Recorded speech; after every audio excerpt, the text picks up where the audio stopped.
আলাইকুম, আপনারা সবাই কেমন আছেন? আশা করি ভালো আছেন, আমিও ভালো আছি। আজকে আপনাদের সঙ্গে শেয়ার করছি 5-7 মিনিটের মধ্যে একটা ব্রেকফাস্ট রেসিপি, যেটা বাচ্চা থেকে বড় সবাই পছন্দ করবে।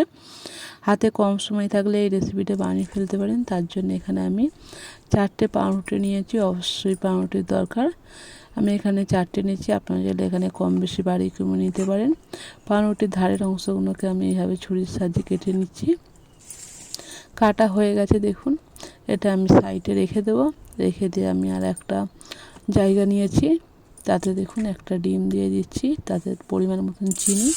মিষ্টিটা কম বেশি বাড়িয়ে কমে নেবেন, যেরকম যে মিষ্টি খেতে পছন্দ করেন। আমি এখানে 4টে পাউরুটির জন্য 2টো ডিম দিচ্ছি। তারপর এখানে ভালো করে চিনি আর ডিমটাকে ভালো করে ফাটিয়ে নিতে হবে। যতক্ষণ চিনিটা গুলে যায় ততক্ষণ ভালো করে মিশিয়ে নেব। আমার মেশানো হয়ে গেছে চিনিটা। তারপর এখানে আমি তরল দুধ দিয়ে দিচ্ছি, জাল দেওয়া দুধ। এখন ঠান্ডা করে ঢালতে হবে। আমি এখানে গরুর দুধ দিয়েছি, আপনারা চাইলে এখানে যে কোনো দুধ দিতে পারেন। ভালো করে দুধের মিশ্রণটা ফাটিয়ে নেওয়ার পরে এটা আমি সাইডে রেখে দেব।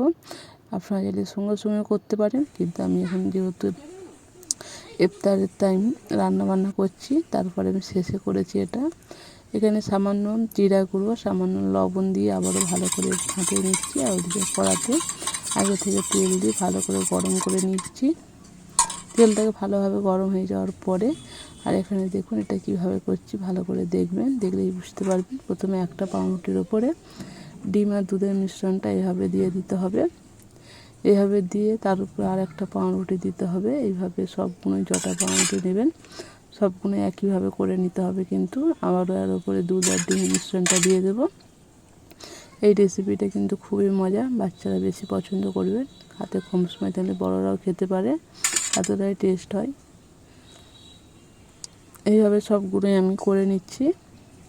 যদি ভিডিওটা কোনো অংশে ভালো লেগে থাকে পাশে থাকবেন, একটা লাইক দিয়ে ভিডিওটা দেখবেন। দেখুন সবগুলোই আমি দিয়ে দিয়েছি। এটা হয়ে যাওয়ার পরে ওদিকে আমার যেহেতু তেলটা গরম হয়ে গেছে, তেলটা এবার আমি সরাসরি দিয়ে দেবো। ভালো করে গরম করে নেওয়ার পরে আঁচটাকে মিডিয়াম করে, পুরো মিডিয়াম থেকে লো আঁচে এটা ভেজে নিতে হবে। আর এক্সট্রা যেগুলো আছে ডিম আর দুধের ব্যাটারটা, সেগুলো দিয়ে দেবো উপর দিয়ে। সবটাই আমি এইভাবে উপর দিয়ে দিচ্ছি। এখানে ঢাকনা দেওয়ার দরকার নেই, এমনি খোলাতেই পুরো একদম লো থেকে মিডিয়াম আঁচে ভাজতে হবে।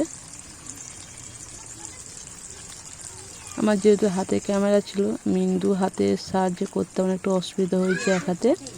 আপনারা এটা 2 হাতের সাহায্যে ভালো করে 2টো খুন্তি দিয়ে করবে। আমি একটা খুন্তি দিয়ে করেছি বলে একটু অন্যরকম হয়ে গেছে, ছেড়ে গেছে। পাউরুটিটা খুলে যাওয়ার চান্স থাকে, যেহেতু একদম নরম জিনিস, ওই জন্য সাবধানে উল্টাতে হবে। 2টো খুন্তি 2টো হাতা ব্যবহার করে আপনারা করে নেবেন জিনিসটা।